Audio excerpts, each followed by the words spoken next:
Hello दोस्तों, welcome back to my channel learn classes में आप सभी को स्वागत करते हैं। यदि आप इस चैनल पर नए हैं तो प्लीज़ चैनल को सब्सक्राइब कर लीजिए, वीडियो को लाइक कर लीजिए और जो बेल आइकन है ना उसे ही प्रेस कर लीजिएगा, ताकि हम जब भी कोई वीडियो अपलोड करेंगे ना तो सबसे पहले वीडियो आपके पास पहुंचेगा। हम लोग क्या पढ़ रहे हैं, मतलब हम लोग क्या शुरू किए हैं, तो हम लोग ना 11th क्लास का जो कॉमर्स सब्जेक्ट है ना, जिसे हम अकाउंट सब्जेक्ट भी कहते हैं, इसको पढ़ रहे हैं। यानी 11th क्लास का अकाउंट सब्जेक्ट पढ़ रहे हैं। और इसके अंदर आज हम लोग ना एक नया चैप्टर, नया भाग कर लीजिए, नया लेसन कर लीजिए, उसको शुरू करेंगे। चैप्टर नंबर 16 और चैप्टर कर लीजिए, भाग कर लीजिए, लेसन कर लीजिए, जो आपको अच्छा लग रहा है ना वो कर लीजिए। चैप्टर नंबर 16 का नाम पता है क्या है? क्या है सर जी? चैप्टर नंबर 16 का नाम है डेप्रिसिएशन।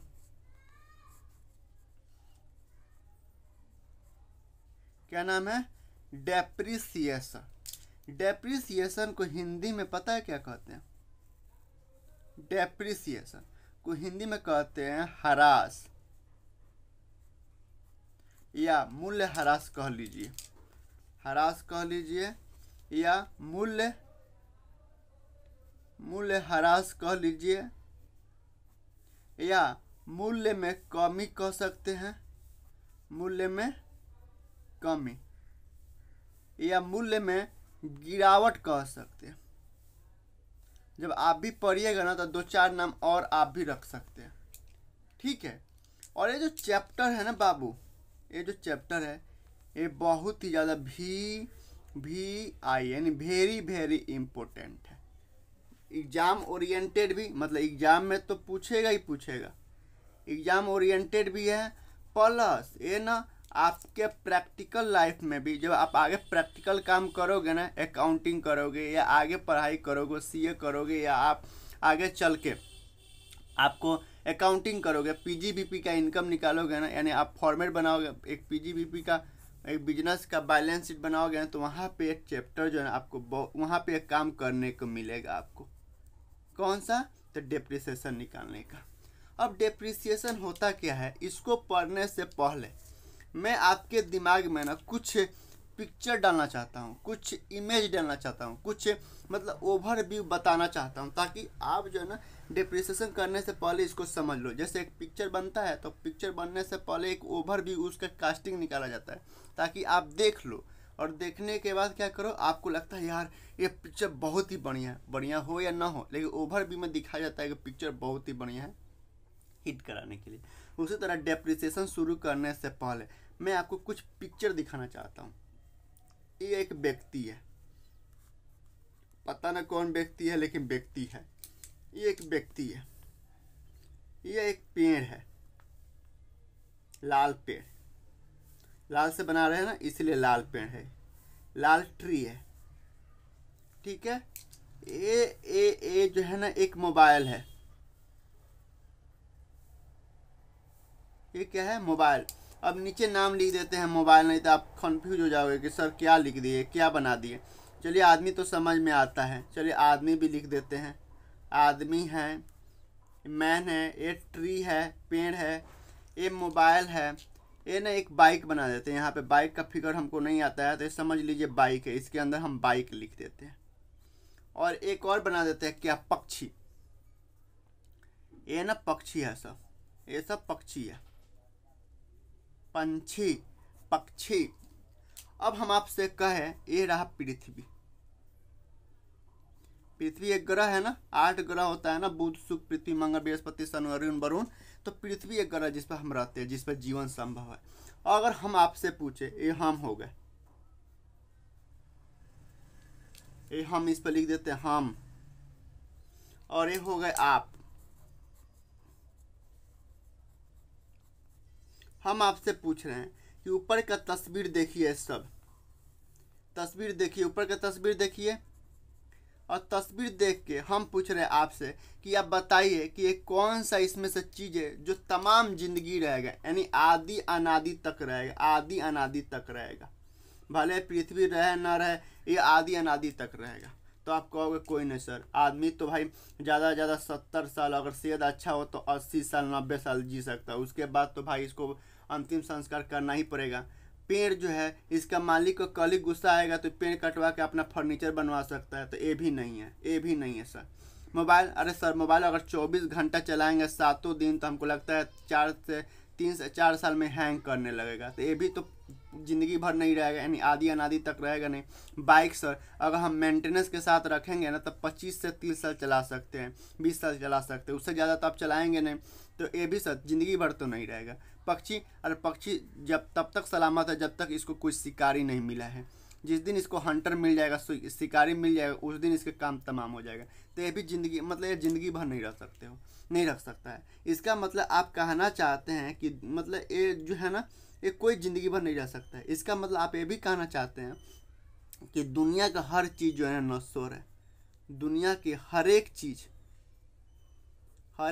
क्या है, नश्वर है। यानी नश्वर का मतलब वो नष्ट हो जाएगा, विनाश हो जाएगा, ख़त्म हो जाएगा, ये नहीं कहना चाहते हैं। यानी दुनिया में कोई ऐसा चीज़ नहीं है जो हमेशा ज़िंदगी भर है, एक न एक दिन उसको समाप्त होना ही है।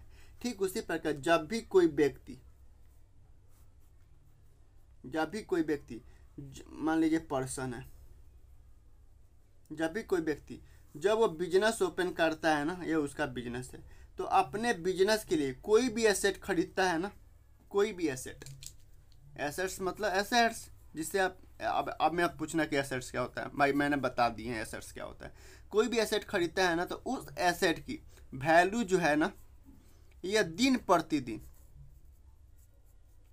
क्या होता है, दिन प्रतिदिन गिरते जाता है। क्या है, गिरते जाता है। तो जितने रुपये से, भाई रुपये में कैलकुलेशन करेंगे, जितने रुपये से उसका वैल्यू गिर रहा है ना, उस वैल्यू को हम अकाउंट के भाषा में क्या बोलते पता है, डेप्रिसिएशन। क्या बोलते हैं, डेप्रिसिएशन।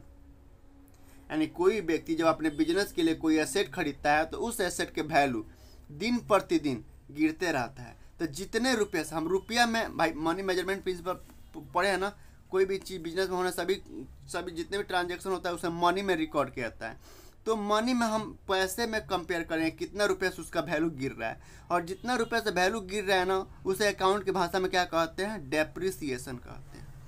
अब ना डेप्रिसिएशन चैप्टर में 3 शब्द आता है। एक तो डेप्रिसिएशन, एक डेप्रिसिएशन शब्द आता है, दूसरा जो शब्द आता है वो आता है एमोर्टाइजेशन। क्या आता है, एमोर्टाइजेशन। एमोर्टाइजेशन शब्द आता है। और तीसरा जो शब्द आता है वो आता है डिप्लीशन। डिप्लीशन की डिप्लीशन ऐसे होता है, डिप्लीशन, DEFELION, डिप्लीशन होता है, डिप्लीटियन होता है, डिप्लीटियन। ठीक है। तो जब टेंजेबल एसेट, टेंजेबल एसेट क्या होता है, जिसे आप छू सकते हो, देख सकते हो, जैसे कि टेंजेबल एसेट में आ गया आपका फर्नीचर, बाइक, कार, AC, जी आप छू सकते हो, और जिसका यूजफुल लाइफ जो होता है, एसेट क्या होता है, जिसका यूजफुल लाइफ जो होता है 1 अकाउंटिंग पीरियड से ज़्यादा होता है, यानी 1 साल से ज़्यादा होता है, जिसका यूजफुल लाइफ 1 साल से ज़्यादा होता है। जैसे बाइक है, क्या 1 ही साल चलेगा, तो नहीं, वो एसेट है। और एसेट में भी टेंजेबल होता है और इनटेंजेबल होता है।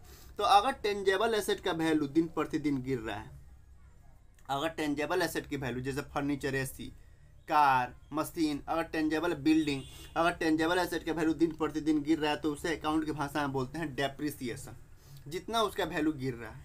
अगर इनटेंजेबल एसेट जैसे कि गुडविल, पेटेंट, कॉपीराइट, ट्रेडमार्क, अगर इसका वैल्यू दिन प्रतिदिन गिर रहा है तो इसे अकाउंट की भाषा में क्या बोलते हैं, एमोर्टाइजेशन। और जैसे नेचुरल रिसोर्स होता है ना, नेचुरल रिसोर्स जैसे कि तेल के कुएं से तेल निकालना, तो तेल में कमी ही तो हो रहा है, कोयले खान से कोयले निकालना, तो भाई ये नेचुरल रिसोर्स है, इसे नेचुरल द्वारा ये सब मिला है, इसे नेचुरल द्वारा मिला है। तो क्या होता है, हजारों साल मिट्टी में दबने के बाद जो है सब अपने अपने खनिज बन जाता है, कोई ना कोई खनिज बन जाता है। तो कोयले खान से कोयले निकाल रहे थे, इसमें भी तो कमी हो रहा है। तो इसके कमी को अंग्रेजी में क्या बोलते हैं, ए वाला शब्द बोलते हैं डिप्लीशन। ठीक है, जैसे हमारा एज या आपके पिताजी का एज गिर रहा है ना, एज गिर रहा है, तो उसको हम डेप्रिसिएशन नहीं बोलेंगे, एमोर्टाइजेशन नहीं बोलेंगे, उसे अब डिप्लीशन नहीं बोलेंगे। केवल अकाउंट के भाषा में यदि टेंजेबल एसेट का वैल्यू गिर रहा है तो डेप्रिसिएशन, इनटेंजेबल एसेट का वैल्यू गिर रहा है तो एमोर्टाइजेशन, और नेचुरल एसेट, नेचुरल रिसोर्स का मतलब वैल्यू गिर रहा है, उसके कमी आ रही है तो उसको डेप्रिसिएशन बोलते हैं। अब ये डेप्रिसिएशन जो होता है ना, ये जो डेप्रिसिएशन होता है, हम लोग क्या पढ़ रहे हैं, डेप्रिसिएशन पढ़ रहे हैं। तो ये जो डेप्रिसिएशन होता है ना, ये नॉन कैश एक्सपेंस होता है। भाई इसका वैल्यू कम हो रहा है तो एक तरह खर्चा है, और एक खर्चा नॉन कैश एक्सपेंस माना जाता है। कौन सा, तो नॉन कैश एक्सपेंसेज माना जाता है ना। भाई सर एक्सपेंसेस तो नाम सुने हैं भैया हम, सर जी हम एक्सपेंसेस के नाम तो सुने, ये नॉन कैश क्या होता है सर जी, ये नॉन कैश क्या होता है। नॉन कैश का मतलब है इससे भाई खर्चा है तो पीएनएल अकाउंट के डेबिट साइड में आपको दिखाना है, पीएनएल अकाउंट के आपको सभी भाई, क्योंकि हम आपको पढ़ाए थे एवरी नॉमिनल अकाउंट खर्चा बता रहे थे, every nominal account has be close, तो क्लोज करने के लिए इसे प्रॉफिट एंड लॉस अकाउंट में आप दिखाओगे टू डेप्रिसिएशन। मान लीजिए ग्रॉस प्रॉफिट अगर हुआ है आपको बिजनेस के अंदर 15 लाख रुपया हुआ है, 15 लाख रुपया है, तो आप भाई यहाँ पे इस कॉलम में अमाउंट के कॉलम में डेप्रिसिएशन का एक्सपेंसेस अगर 15,000 रुपया है ना, तो नॉन कैश एक्सपेंस है, आपको यहाँ पे 15,000 रुपया दिखाना पड़ेगा। उसके बाद नेट प्रॉफिट आएगा, उसके बाद इसे मालिक को देना पड़ेगा, उस पर इनकम टैक्स पे करना पड़ेगा अगर बन रहा है टैक्स तो नॉन कैश एक्सपेंस है। नॉन कैश का मतलब होता है, कैश एक्सपेंस क्या होता है, जैसे जैसे एग्जांपल समझिए, जैसे इसको समझने से पहले ना थोड़ा सा मैं छूट गया, थोड़ा समझा रहा हूँ, ये थोड़ा देखिए। जैसे मान लीजिए बिजनेस का ओनर है, ये है किशन, इसने एक बिजनेस ओपन किया और बिजनेस का नाम रखा किशन एंटरप्राइज। और बिजनेस में क्या करता है, तो ये ना मैन्युफैक्चरिंग करता है। क्या चीज़ का मैन्युफैक्चरिंग करता है, तो ये ना आलू खरीदता है। क्या करता है, आलू खरीदता है, आलू को मशीन में डालता है, फिर बाहर जो है ना चिप्स निकलता है और चिप्स बेच के पैसा बनाता है। तो यह बिजनेस के लिए क्या खरीदा है, यह मशीन खरीदा है ताकि वो मशीन के मदद से चिप्स बना सके। तो मशीन क्या है, एसेट है, और एसेट में भी टेंजेबल एसेट है। तो मान लीजिए 2018 में इसने 2018 में ये मशीन खरीदा था, ये मशीन खरीदा था 2,05,000 रुपया में। आज चल रहा है 2025, यानी कितना का डिफरेंस हो गया, 18। मान लीजिए 18 में लास्ट में खरीदा था, तो 19, 20, 21, 22, 23, 24, 25, यानी 7 साल हो गया, 7 साल हो गया, 7 साल हो गया। यानी 18 के 31/3/18 ने जब बिजनेस क्लोज, जब फाइनेंशियल ईयर क्लोज हो रहा था तब खरीदा था, तो उस समय 2,05,000 में खरीदा था। अब ये जो मशीन है ना, ये मशीन 2,05,000 का जब मशीन खरीदा था, तो अब ये मशीन काम नहीं कर रहा है। तो अब भाई रखने से कोई फायदा है नहीं, कोई हीरा जवाहरात तो है नहीं। तो ये किशन जो है ना, इस मशीन को बेचने गया, तो पता है मार्केट में कबाड़ के दाम में इसको 5,000 रुपया मिला, कबाड़ के दाम में इसे 5,000 रुपया मिला। यानी इसमें कितना कमी आ गया, यानी 2,05,000 से कितना इसके जेब में आया, 5,000, यानी 2 लाख रुपया क्या हुआ, इसका वैल्यू कम हो गया। तो 2 लाख रुपया क्या बोलेंगे पता है, अकाउंट के भाषा में डेप्रिसिएशन बोलेंगे। यानी ये 7 साल का लॉस है। ये 2 लाख रुपया क्या है, ये 7 साल का लॉस है। तो अगर इसे 7 से डिवाइड करिएगा ना, 7 से अगर 2 लाख रुपया को हम कैलकुलेटर निकालते हैं, आप कैलकुलेटर यूज मत करना भाई, 2 लाख रुपया को 2 पर 1, हाँ, डिवाइडेड अगर 7 करते हो, यानी 28,771, 28,771 रुपये एवरी ईयर एक खर्चा हो रहा है। और एवरी ईयर को इस खर्चा को अब डेप्रिसिएशन क्या होता है, नॉन एक्सपेंस होता है, नॉन कैश एक्सपेंस होता है। तो एवरी ईयर को जब हम पीएनएल अकाउंट हर साल बनाएंगे, तो हर साल profit and loss and balance sheet बनाते हैं, फाइनल अकाउंट जिसे बोलते हैं, हर साल बनाते हैं। तो हर साल जब फाइनल अकाउंट बनाएंगे तो प्रॉफिट एंड लॉस अकाउंट में 28,000, यहाँ पे 15,000 सॉरी, मान लीजिए यहाँ पर 28,771 रुपये का नुकसान है, तो ये 28,771 रुपये को माइनस करेंगे। ये है नॉन कैश एक्सपेंस। अब नॉन कैश एक्सपेंस है तो कैश एक्सपेंस क्या होता है, जैसे मान लीजिए किशन ने एक एम्प्लॉय रखा, एम्प्लॉय, और उसको एवरी मंथ जो है ना 10,000 रुपये सैलरी दे रहा है, 10,000 रुपया सैलरी दे रहा है, तो या तो कैश देता होगा या बैंक से देता होगा, तो यह है कैश एक्सपेंस जिसमें कैश बैंक दिख रहा है। उसने बिजली बिल देता है, किशन जो है इलेक्ट्रिसिटी बिल देता है अपने बिजनेस के लिए, 5,000 रुपया पर मंथ दे रहा है, और कैश या बैंक मोड में पेमेंट कर रहा है, तो ये क्या होगा, कैश एक्सपेंस हो गया। कैश हमारे पास से जा रहा है लेकिन नॉन कैश एक्सपेंस है, और इस एक्सपेंस को भी भाई एक्सपेंस लिख दिया है, तो एक्सपेंस लिख दिया तो इसे भी प्रॉफिट एंड लॉस अकाउंट के डेबिट साइड में दिखाएंगे। और इसके पीछे रीजन भी है कि नॉन कैश होते हुए भी इसे हम क्यों भाई सर P&L अकाउंट में क्यों दिखाते हैं, इसके पीछे इसलिए रीजन है। मान लीजिए अकाउंट का आता है कि देखो भैया आप गोइंग कंसर्न प्रिंसिपल पढ़े हो, गोइंग कंसर्न प्रिंसिपल क्या कहता है, इधर हम समझाते हैं, चलिए इधर आते हैं। गोइंग कंसर्न प्रिंसिपल क्या कहता है, गोइंग कंसर्न प्रिंसिपल कहता है कि हमेशा ये अज्यूम करना है कि ये बिजनेस जो है एक बिजनेस कई सालों तक चलेगा।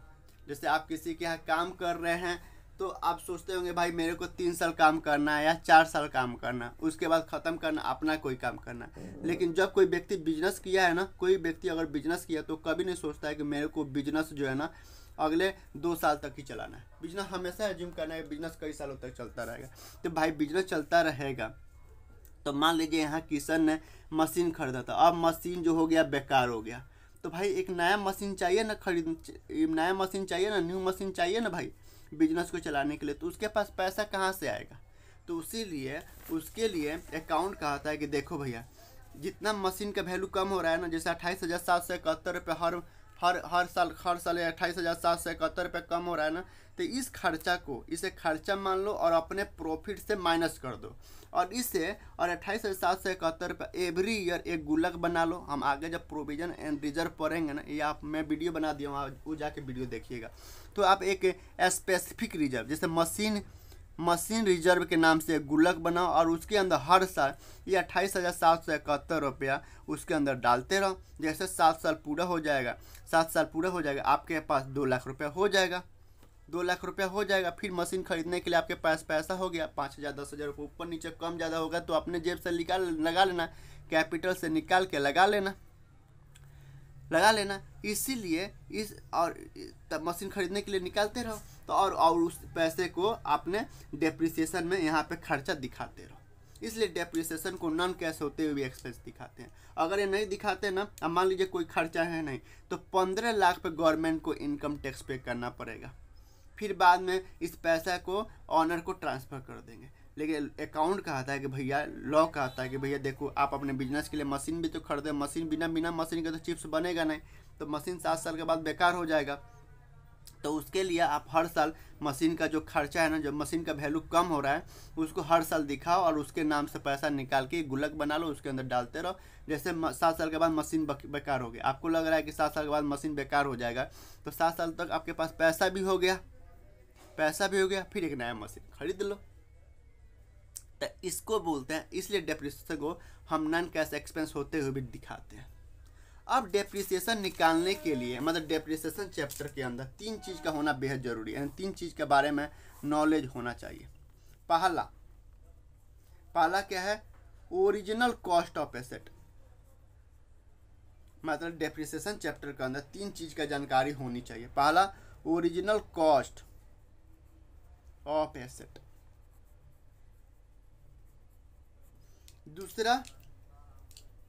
दूसरा क्या जानकारी हो जाना चाहिए, तो estimated scrap value of asset, estimated scrap value of asset. और तीसरा क्या जानकारी होना चाहिए, तो तीसरा जो जानकारी होना चाहिए वो होना चाहिए estimated useful life of asset, estimated useful life of asset. यानी एक डेप्रिसिएशन के अंदर 3 चीज़ की जानकारी आपके पास होना चाहिए। पहला, एसेट की ओरिजिनल कॉस्ट क्या है। अब क्या होता है ओरिजिनल कॉस्ट? अब इस जैसे ओरिजिनल कॉस्ट का मतलब है कि मान लीजिए आप दिल्ली गए एक मशीन खरीदने और आपको मशीन पसंद आ गया, तो केवल मशीन, पता है मशीन आपको पड़ा है 3 लाख रुपया का, 3 लाख रुपये का मशीन पड़ा है। उस मशीन पे आपने 18% GST दे दिए, तो हमेशा ओरिजिनल कॉस्ट में GST जो है ना इग्नोर किया जाता है। क्या किया जाता है? GST जो है इग्नोर किया जाता है, क्योंकि GST आपके लिए एसेट होता है, वह कॉस्ट में नहीं जोड़ते हैं। उसके बाद इस मशीन को ना अपने घर तक लाने में आपने दे दिए 15,000 रुपया। कितना? 15,000 रुपया। प्लस 15,000 दे दिए, घर तक मशीन आ गया। अभी मशीन काम नहीं कर रहा है, मशीन को चालू पीरियड में लाने के लिए आपने इसको इंस्टॉल करवाया और इंस्टॉल में दे दिए 5,000 रुपया। तो अब एक टोटल जोड़ना पड़ेगा। 3 लाख में 15,000 रुपये जोड़ेंगे और 15,000 में 3 लाख 15,000 में फिर 3 लाख में 5,000 रुपये जोड़ेंगे, तो कितना हो गया? 3,20,000 रुपया। तो इसको कहा जाएगा ओरिजिनल कॉस्ट। एसेट का ओरिजिनल कॉस्ट कब माना जाता है? तो कोई भी एसेट जब आप खरीदते हैं ना, तो जब तक वह चालू नहीं हो जाता, जब तक वह चलने के कंडीशन में नहीं आता, उसके पीछे जितना भी खर्चा करते हैं ना, उसको हम क्या बोलते हैं? ओरिजिनल कॉस्ट में, यानी वो कॉस्ट में, मशीन के कॉस्ट में, एसेट के कॉस्ट में जोड़ते रहते हैं। ठीक है। और GST क्या करते हैं? इग्नोर करते हैं। अगर आप EMI पर लेते हैं ना, तो जो इंटरेस्ट पे करते हैं ना, अगर आप EMI पर लेते हैं, मान लीजिए 3 लाख का मशीन है, EMI पर लिए तो 3.5 लाख रुपये आपको पे करना पड़ा, तो 50,000 रुपये जो फालतू पे किए ना, ये इंटरेस्ट का अमाउंट है, तो इससे भी इग्नोर करते हैं, ठीक है। ये हो गया ओरिजिनल कॉस्ट ऑफ एसेट। दूसरा, एस्टिमेटेड एसेट की दूसरा क्या जानकारी होना चाहिए? एसेट की एस्टिमेटेड स्क्रैप वैल्यू। एस्टिमेटेड का मतलब होता है खुद से अनुमान लगाना, कि आप खुद से अनुमान लगाइए। भाई आपका मशीन है, मान लीजिए आपने मशीन खरीद लिए 3,20,000 का, तो आप खुद से एज्यूम करिए कि मान लीजिए आपने एज्यूम कर लिया कि भाई ये 15 साल या 10 साल चलेगा। भाई आपने कोई और मशीन खरीदा था, तो उससे आप पूछे कि भाई ये मशीन कितना साल चलता है, तो उसने बोला कि भाई ज़्यादा से ज़्यादा आप अच्छा से रखोगे ना तो 10 साल चलेगा, 10 साल के बाद ये ना कबाड़ के भाव में बिकेगा। तो आप खुद से अनुमान लगाइए कि इस मशीन को आप कितना में बेच सकते हैं, 10 साल यूज करने के बाद कितना में आप बेच सकते हैं। सर ज़्यादा से ज़्यादा हम 10,000 में किसी तरह बार्गेनिंग करके तो हम बेच ही सकते हैं। तो ये 10,000 रुपये जो वैल्यू है ना, इसको बोलते हैं एस्टिमेटेड स्क्रैप वैल्यू। मतलब आपने कबाड़ी में भी बेच सकते हो, आप अगर कबाड़ में भी 10 साल यूज करने के बाद बेचते हो तो कितना में आप बेच लोगे? तो इसको क्या बोलते हैं? एस्टिमेटेड 10,000 रुपये। तो 10,000 रुपये क्या बना? एस्टिमेटेड स्क्रैप वैल्यू बन गया। तीसरा क्या जानकारी होना चाहिए? तीसरा जो जानकारी होना चाहिए वो होना चाहिए एसेट की एस्टिमेटेड यूजफुल लाइफ। एस्टिमेटेड मतलब आप खुद से अनुमान लगाइए। मान लीजिए आपने मशीन खरीदे और आपके एक दोस्त वो भी मशीन खरीदा, तो दोनों आदमी एक ही मशीन एक ही साथ खरीदे, तो दोनों आदमी के चलाने का अलग अलग तरीका है। मान लीजिए आप एक मोबाइल खरीदते हैं और कोई दूसरा मोबाइल खरीदता है, तो हो सकता है कि आपका मोबाइल 1 साल ज़्यादा चल जाए और आपके दोस्त का 1 साल कम ही चले और 1 साल ज़्यादा आपका मोबाइल चल जाए। तो चलाने के ऊपर डिपेंड करता है। तो डेप्रिसिएशन चैप्टर में कहता है, अकाउंट कहता है कि आप खुद से एस्टिमेट करिए कि आप इस मशीन को कितना साल तक चला सकते हैं। तो आपने एज्यूम किए 10 साल तक हम चला सकते हैं, तो इसको जो है ना, इसको बोलते हैं estimated useful life of asset. आप खुद से अनुमान लगाइए कितना साल चला सकते हैं। अब डेप्रिसिएशन निकालने के लिए ऐसे तो बहुत सारे मेथड है। डेप्रिसिएशन कैसे कैलकुलेट करते हैं, इसके लिए बहुत सारे मेथड है, लेकिन 2 मेथड जो है ना आपको 11th क्लास में पढ़ना भी है।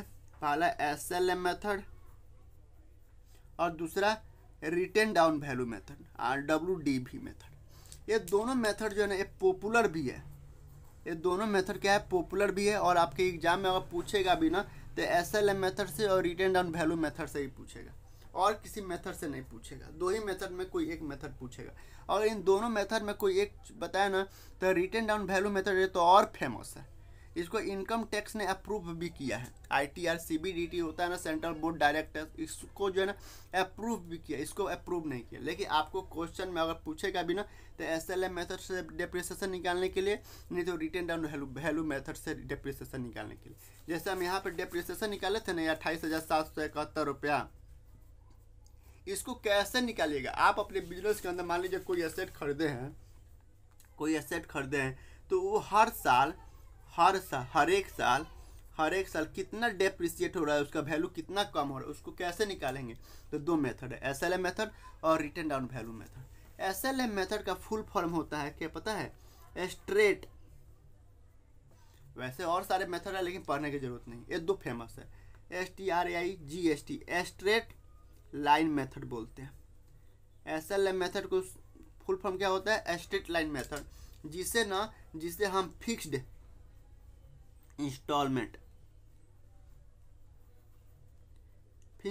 इंस्टॉलमेंट मेथड भी कहते हैं। कहता है SLM मेथड कहता है कि देखो भैया, अगर मेरे हिसाब से आप किसी भी एसेट का डेप्रिसिएशन निकालना चाहते हो कि उसका हर साल वैल्यू कितना कम हो रहा है, तो मेरा एक फार्मूला है। और फार्मूला क्या है डेप्रिसिएशन निकालने के लिए? ये फार्मूला बताता है कि भैया देखो, डेप्रिसिएशन निकालने का क्या फार्मूला है कि सबसे पहले आप जो ओरिजिनल कॉस्ट ऑफ एसेट है ना, ओरिजिनल कॉस्ट ऑफ एसेट आपको पता होना चाहिए, यानी एसेट की ओरिजिनल कॉस्ट पता होना चाहिए। उसमें से आप जो एस्टिमेट कर रहे हो कि आपका स्क्रैप वैल्यू क्या है, माइनस कर दो। एस्टिमेटेड, ये सब क्वेश्चन में दिया रहेगा, estimated scrap value of asset, scrap value of asset, उसमें से माइनस कर दो। उसके बाद डिवाइडेड कर दो estimated useful life of asset, कितना साल तक वो मशीन चलेगा। उसके बाद जो वैल्यू आएगा उसको हम बोलते हैं डेप्रिसिएशन। क्या बोलते हैं? वो डेप्रिसिएशन का वैल्यू हो गया। जैसे मान लीजिए आपने यहाँ पे 3,20,000 में मशीन खरीदे थे, तो 3,20,000 रुपये ओरिजिनल कॉस्ट हो गया। उसमें से आप एज्यूम कर रहे हैं, खुद से एज्यूम कर रहे हैं कि भैया हम 10,000 में तो इसको आराम से बेच देंगे, तो 10,000 माइनस कर दो। उसके बाद खुद से एज्यूम किए कि भाई 10 साल तक हम मशीन आराम से चला लेंगे, तो डिवाइड 10 कर दो। तो यानी हर साल जो डेप्रिसिएशन निकलेगा ना, 3,10,000 हो गया, 3,20,000 से 10,000 निकालोगे, 3,10,000, 3,10,000 डिवाइडेड कर दो 10, यानी 31,000 रुपये हर साल। 31,000 रुपये क्या होगा? ये हर साल मशीन का वैल्यू कम होगा। हर साल 3,20,000 जो है ना, ये 3,20,000 का जो मशीन है ना, इसमें से हर साल जो है ना 10,000 आप माइनस करो, 31,000 माइनस करो, यानी 31,000 रुपये हर साल ये डेप्रिसिएशन होगा। और इसे PNL अकाउंट के डेबिट साइड में दिखाते रहो, PNL अकाउंट के डेबिट साइड में दिखाते रहो और गुल्लक में पैसा जमा करते रहो। फिर 10 साल के बाद आपको मशीन खरीदने पड़ जाए तो 31,000 रुपये गुना 10 कर दोगे तो 3,20,000 रुपये फिर हो जाएगा। फिर आप अगर 2-4 रुपये ऊपर नीचे हुआ तो आप पैसा लगा के नया मशीन खरीद सकते हो। तो हर साल इसमें ये डेप्रिसिएशन निकालने का तरीका है, यानी SLM मेथड से डेप्रिसिएशन निकालने का फॉर्मूला है। क्या है? SLM मेथड से। लेकिन SLM मेथड में एक जानते हैं खासियत क्या है कि इसका जो डेप्रिसिएशन का जो अमाउंट होता है ना, वो हर साल एक समान होता है, यानी हर साल 31,000 रुपये लगेगा। हर साल मशीन का वैल्यू में हर साल 31,000 रुपये डेप्रिसिएट होगा मशीन, यानी ओरिजिनल कॉस्ट पे। यानी SLM मेथड में जो डेप्रिसिएशन लगता है ना, हमेशा ओरिजिनल कॉस्ट पे डेप्रिसिएशन लगता है। जैसे ओरिजिनल कॉस्ट क्या है? तो 3,20,000 रुपये, तो हमेशा 3,20,000 रुपये ही डेप्रिसिएशन लगेगा। अब अगर आप सोचोगे कि सर इसका हम रेट कैसे निकालेंगे, कितना परसेंट ये रेट हुआ, कितना परसेंट ये डेप्रिसिएशन रेट कितना हुआ, डेप्रिसिएशन अगर परसेंटेज में कितना आ रहा है तो कैसे निकालोगे? तो सबसे पहले जो डेप्रिसिएशन के अमाउंट है ना, डेप्रिसिएशन अमाउंट, अब आप सोच रहे हो कि सर इसका अमाउंट अगर हम कैलकुलेट करें कि भाई कितना परसेंट हुआ 31,000 रुपया, कितना परसेंट हुआ 3,20,000 का, तो कैसे निकालोगे? Depreciation value Bata original cost of asset multiply कर दो 100 से, तो कितना आया है भाई? 31,000 रुपये आया है ना, तो 31,000 बाटा कॉस्ट कितना, ओरिजिनल कॉस्ट 3,20,000, और डिवाइडेड कर दो, गुना कर दो 100 से, आ जाएगा कितना परसेंट रेट है ये, कितना है तो 31,000 डिवाइडेड 3,20,000 पर 3,20,000 गुने 100, यानी ये 9.6%, 9.68%, यानी 9.6% जो है ना 9.68%, यानी 9.68% हर साल ये क्या होगा ओरिजिनल कॉस्ट, यानी 3,20,000 पर क्या होगा 9.68% जो है हर साल डेप्रिसिएशन लगेगा, हमेशा ओरिजिनल कॉस्ट पर लगा कर देखिए। 3,20,000 पर 3,20,000 का 9.68% कितना होता है 30,976, तो वही 30,976 68 कर लो, 3,20,000 पर का 9.69%, यानी 31,008 रुपये से, यानी 69 कर लो 9.69%, और दशमलव में आ रहा है, तो हर साल हमेशा ओरिजिनल कॉस्ट पे ही डेप्रिसिएशन लगेगा, हर साल हमेशा ओरिजिनल कॉस्ट पे।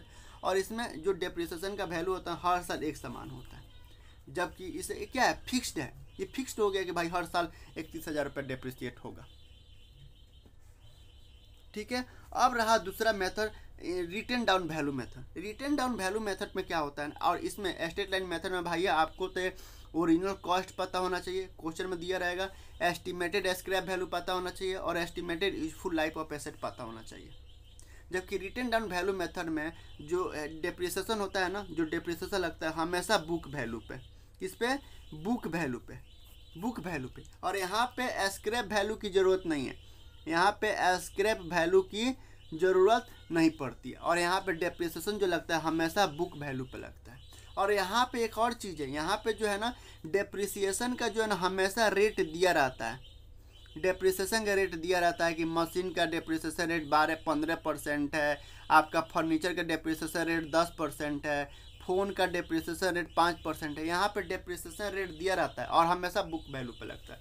जैसे जैसे जैसे जैसे जैसे जैसे मान लीजिए आपने 3,20,000 का ओरिजिनल कॉस्ट था, भाई कॉस्ट था मशीन का, और स्क्रैप वैल्यू क्या है, स्क्रैप वैल्यू 10,000 रुपया है, और कह रहा है यूजफुल डेप्रिसिएशन रेट बता रहा है कि डेप्रिसिएशन रेट जो है वह है आपका 10%, मान लीजिए 10% है, और कह रहा है कि रिटर्न डाउन वैल्यू मेथड से आप निकालिए, WDV मेथड से आप डेप्रिसिएशन निकालिए। तो हम क्या करेंगे, सीधे पता है क्या करेंगे, ये 3,20,000 है ना, 3,20,000 का 10% कर देंगे, स्क्रैप वैल्यू की जरूरत ही नहीं, 10%, कितना आ गया, तो 3,20,000 का 3,20,000 पे 1, 2, 3 का 10% कितना हो गया 32,000 रुपये, यानी हर साल 32,000 रुपये क्या होगा डेप्रिसिएट, हर साल नहीं, हर साल 32,000 रुपये इसमें डेप्रिसिएट नहीं हुआ, यानी एक साल का 32,000 रुपये है।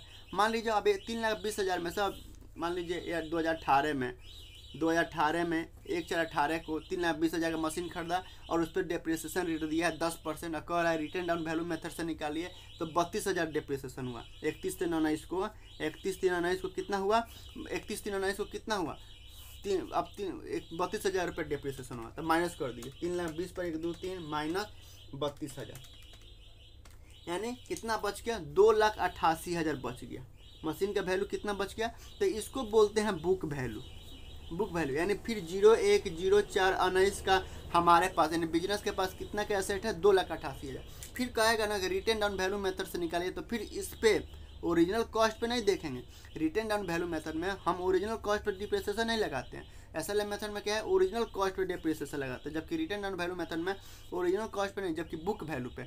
बुक वैल्यू कितना आ रहा है 2,88,000, फिर 31/3/20 को, यानी एक साल हो गया 19/20 हो गया, फिर डेप्रिसिएशन लगाएंगे इस पर 10%, इस पर रेट कितना 10%, तो बुक वैल्यू पे लगाएंगे 2,88,000 का 80 पर 2,88,000 पर 1, 2, 3 का 10%, कितना हो गया 28,000, फिर यहाँ 28,000 क्या करेंगे माइनस करेंगे, फिर इसमें जो आएगा यहाँ पे अमाउंट लिखेंगे, फिर उसमें जब बुक वैल्यू हम ये हो गया बुक वैल्यू, फिर इस पर डेप्रिसिएशन लगाएंगे, डेप्रिसिएशन लगाएंगे, तो ये हो गया return down value method. Return down value method में एक चीज़ याद रखिएगा, रिटर्न डाउन वैल्यू मेथड में हमेशा बुक वैल्यू पे डेप्रिसिएशन लगता है, जबकि SLM मेथड में हमेशा ओरिजिनल कॉस्ट पे डेप्रिसिएशन लगता है। ओरिजिनल कॉस्ट SLM मेथड में जो डेप्रिसिएशन का अमाउंट होता है ना हमेशा इक्वल होता है, हमेशा क्या होता है इक्वल होता है, यानी साल भर का जो वैल्यू होगा ना हमेशा इक्वल होगा, जबकि रिटर्न डाउन वैल्यू मेथड से जो डेप्रिसिएशन का जो अमाउंट आएगा ना, जो डेप्रिसिएशन का अमाउंट आएगा वो कभी इक्वल नहीं होगा, हर साल डिक्रीज होते जाएगा, यानी फिर 12, फिर कम, फिर कम, फिर कम, फिर कम, फिर कम। देखिए जैसे यहाँ पे 32,000 था, अब 28,000 हो गया। तो हमेशा यहाँ पे क्या होगा, वैल्यू कम होते जाएगा डेप्रिसिएशन का।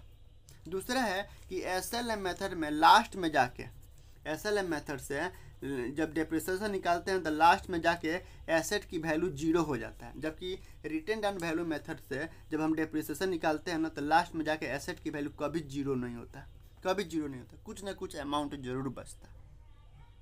जैसे आप यहाँ पे क्वेश्चन देखिए, जैसे 01/04/18 यानी 1/4/18 को एक मशीन खरीदा गया 5 लाख रुपया का। ये ओरिजिनल कॉस्ट है, एक कॉस्ट है, ठीक है, टोटल जोड़ के कॉस्ट है। कह रहा है कि स्क्रैप वैल्यू दिया है आपका 10,000 रुपया, कि 10,000 में आप बेच सकते हो। Estimated useful life of asset है, एसेट की जो लाइफ है, लाइफ ऑफ एसेट्स, एसेट की जो यूजफुल लाइफ ऑफ एसेट है वो है आपका 10 साल, यानी 10 साल तक आप इस मशीन को चला सकते हो। फिर दिया है rate of depreciation, rate of depreciation भी दिया है, रेट ऑफ डेप्रिसिएशन भी दिया है आपका 18%, कि जो है ना इस मशीन पर डेप्रिसिएशन का जो रेट दिया है 18% है। अब कह रहा है कि भैया जो है ना इसे ना SLM मेथड से, इसे SLM मेथड से और रिटेन डाउन वैल्यू मेथड से आप डेप्रिसिएशन चार्ज करिए। तो सबसे पहले SLM मेथड से 1/4/18 को कितना का मशीन था भाई, मशीन था 5 लाख रुपये का। इसका फार्मूला क्या होता है कि original cost of asset, SLM method से डेप्रिसिएशन निकालने का फार्मूला क्या होता है, ऐसा original cost of asset minus मतलब scrap value of asset 10,000 minus कर दो, but estimated useful life of asset 10,000, 10 साल है तो 10 से डिवाइड कर दो, तो 5 लाख, 5 पर 1 2 3 4 5 माइनस 10,000, 4,90,000, 4,90,000 डिवाइड 10, यानी हर साल कितना 49,000 रुपये डेप्रिसिएशन लगेगा हर साल, यानी 1 साल का डेप्रिसिएशन कितना है 49,000 रुपये लगेगा हर साल। तो हमेशा ओरिजिनल कॉस्ट पे लगेगा। अगर आपको इसका रेट निकालना है, खुद से रेट निकालना है, तो सबसे पहले फार्मूला क्या है कि डेप्रिसिएशन का वैल्यू कितना है 49,000 डिवाइडेड कर दो कि ओरिजिनल कॉस्ट कितना है एसेट का 5 लाख, 5 लाख है ना, तो 5 पर 1 2 3 4 5 लाख गुण है 100, यानी कितना है 9.8% जो है ना डेप्रिसिएशन रेट है, कितना 9.8% है। जैसे आप जोड़िए ना 5 लाख का 5 पर 1 2 3 4 5 लाख का 9.8% कितना होगा 49,000 रुपया, यानी हर साल ये जो 9.8% हमेशा 9.8% जो डेप्रिस हमेशा original cost per, original cost कितना है 5 लाख है, तो हमेशा ओरिजिनल कॉस्ट पर लगेगा। यानी मान लीजिए 31/3/19 को बिजनेस क्लोज है, 18/19 फाइनेंशियल ईयर है, तो 49,000 माइनस करेंगे। फिर हमारे पास 1/4/19 को 01/04/19 को हमारे पास कितना वैल्यू बच गया एसेट का, तो 5 लाख, 5 पर 1 2 3 4 5 लाख में से 49,000 माइनस कर दो, 1 2 3 49,000, यानी कितना बढ़ गया 4,51,000 का हमारे पास ये बच गया एसेट। फिर अगर हम 31/3/20 को अगर डेप्रिसिएशन अगर हम बेचते नहीं हैं, तो फिर 31/3/20 को जब हम फाइनल अकाउंट बनाएंगे ना, तो फिर डेप्रिसिएशन लगाएंगे, पता है कितना, हमेशा ओरिजिनल कॉस्ट पर लगता है, तो 9.8% हमेशा 5 लाख पर लगेगा डेप्रिसिएशन, यानी 49,000 है तो हमेशा 49,000 डेप्रिसिएशन लगेगा, हर 10 साल तक 49,000 रुपये लगता रहेगा। ये SLM मेथड है, हमेशा ये फिक्स्ड इंस्टॉलमेंट है, हमेशा 49,000 डेप्रिसिएशन लगेगा। फिर अगर आप यहाँ पे 01/04/20 को अगर आप पूछो कितना एसेट है, तो माइनस कर दो 4,51,000 पर 1 2 3 4,51,000 माइनस 49,000 कितना 4,02,000, यानी 4,02,000 रुपये डेप्रिस ये अमाउंट मशीन का वैल्यू बच गया 1/4/20 को। फिर मान लीजिए 31/3/19 को बिजनेस चलता रहा, फिर 31/3/19 को अगर हम फाइनल अकाउंट बनाते हैं, तो फिर इसमें से 49,000 ही माइनस करेंगे, क्योंकि SLM मेथड है ना, तो फिर 49,000 माइनस करेंगे। यानी क्या है देखिए ना, यहाँ पे फिक्स है 49,000, फिर 49,000, फिर 49,000, यह फिक्स है। SLM मेथड में क्या होता है, डेप्रिसिएशन का जो वैल्यू होता है वो फिक्स होता है, ठीक है। जबकि रिटर्न डाउन वैल्यू में से निकालिए, रिटर्न डाउन वैल्यू में कभी भी स्क्रैप वैल्यू को इग्नोर करें। अगर रिटर्न डाउन अगर कह दे कि रिटर्न डाउन वैल्यू मेथड से डेप्रिसिएशन निकालिए, तो स्क्रैप वैल्यू को हमेशा इग्नोर करते हैं, और उसमें खुद रेट दिया रहता है, 18%, 10%, 15% डेप्रिसिएशन रेट है, खुद दिया रहता है। तो मान लीजिए कि 1/4/18 को मशीन का वैल्यू कितना है 5 लाख रुपया, अब साल ख़त्म हो गया, 31 दिन 19 को कितना डेप्रिसिएशन लगाएंगे इस पर, कितना, तब कर है 10-18% है तो 5 लाख, 5 पर 1-2 चलिए 9.8% लेते हैं, यही डेप्रिसिएशन रेट लेते हैं, नहीं है 9.8% लेते हैं, 9.8% लेते हैं। तो देखिए क्या होगा, 5 लाख, 5 पर 1-2-3-4-5, 5 लाख का 9.8% कितना होता है 49,000। यानी पहली बार डेप्रिसिएशन कितना लगेगा, 49,000 रुपया लगेगा। ये हमेशा रिटर्न डाउन वैल्यू मेथड में हमेशा बुक वैल्यू पे डेप्रिसिएशन लगता है, जबकि एसएलएम मेथड में हमेशा ओरिजिनल कॉस्ट पे डेप्रिसिएशन लगता है। तो कितना बच गया, अगर 010420 को हमारे पास 19 को कितना एसेट, कितना का वैल्यू बच गया, तो माइनस कर दीजिए, माइनस 5 लाख, 5 पर 1-2-3-4-5 माइनस 49,000, 49 पर 1-2-3 कितना हो गया 4,51,000, 4,51,000 का एसेट बच गया। फिर 31/3/20 को अगर डेप्रिसिएशन लगाइएगा तो कितना लगाइएगा, 49,000 नहीं लगाइएगा, फिर जो हमेशा बुक वैल्यू पर, यही हो गया बुक वैल्यू, और बुक वैल्यू पर 10,000 9.8% लगाइए। तो 4,51,000 पर 1-2-3 का 9.8%, 9.8% कितना होता है 44,198 रुपये लगेगा। यहाँ पे क्या लगा था 49,000, यहाँ पे ये हमेशा ओरिजिनल कॉस्ट पे लग रहा था, तो 5 लाख पे 9.8% है, और इस पर हमेशा बुक वैल्यू पे लगता है, तो बुक वैल्यू पे लग रहा है, यानी 4,51,000 में 4,51,000 पर डेप्रिसिएशन लगेगा। तो कितना हो गया, माइनस कर ली, 4,51,000 पर 1-2-3 माइनस 44,198 कितना हो गया 4,06,000, 4,06,802, 802। ये क्या हो गया, ये बुक वैल्यू हो गई, यानी इतना वैल्यू का हमारे पास कब, तो 01/04/20 को हमारे पास एसेट का वैल्यू है। फिर 31/3/21 का अगर एक साल हो गया, अगर डेप्रिसिएशन लगाएगा ना तो कितना लगेगा, हमेशा इस पे लगेगा, कितना 9.8% के रेट से। 4,06,000 पर 4,06,802, 802 4,06,802 का 9.8%, 9.8% कितना होता है 39,866 तो हमेशा बुक वैल्यू पे डेप्रिसिएशन लगता है। और हर एक साल अगर एसएलएम मेथड से डेप्रिसिएशन निकालते हो ना, तो हमेशा प्रॉफिट एंड लॉस अकाउंट में हमेशा एक खर्चा को दिखाया जाएगा, ये 49,000, 44,000, 49,000 अगर एसएलएम मेथड से बना रहे हो तो एक खर्चा दिखाया जाएगा, और खर्चा दिखा के अपने नेट प्रॉफिट से कम कर लो, और आपने एक रिजर्व में बना लो, और रिजर्व में आप पैसा स्टोर करते रहो, फिर 10 साल के बाद ख़त्म हो जाएगा तो पैसा भी हो जाएगा आपके पास। तो देखिए यहाँ पे देखिए ना, हमेशा अमाउंट वैल्यू सेम है ना, यहाँ पे क्या हो रहा है ऊपर से नीचे घसकते जा रहा है। यहाँ पे वैल्यू क्या होता है, डेप्रिसिएशन का वैल्यू क्या होता है, हमेशा ऊपर से नीचे तरफ घसकते जाता है। तो आई होप कि आपको समझ में आया होगा। फिर भी यदि समझ में नहीं आया तो कमेंट करिए, मुझसे पूछिए, मैं बताने के लिए तैयार हूँ। ठीक है, चलिए बाय।